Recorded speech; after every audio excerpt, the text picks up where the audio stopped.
இப்போது மாங்காய்,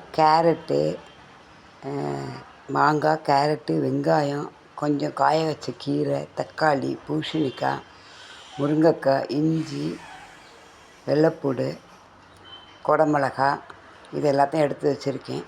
அடுத்து என்ன செய்யலான்னு பார்ப்போம். நல்லா பார்த்துக்கோங்க. இந்த காய்கறிகள்லாம் இருக்கணும். ஓகே. இப்போ 4 வரமிளகாய், இஞ்சி, பூண்டு அதை நான் முதல்ல போட்டுக்கிறேன்.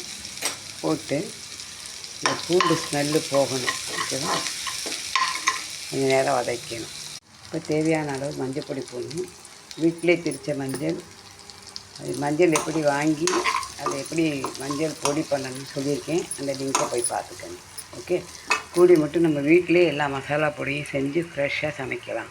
கடையில் பேக்கெட்லாம் வாங்க வேண்டாம். இப்போ வேக வச்ச உருளைக்கிழங்கை போட்டு மேலே கொஞ்சோண்டு எண்ணெய் விடணும் கொஞ்சமாக. அப்புறம் இந்த பொரியல் பொடி இது எல்லாமே இருக்குது. போதும். ஏற்கனவே வரமிளகா மிக்ஸ் பண்ணி போட்டிருக்கோம்.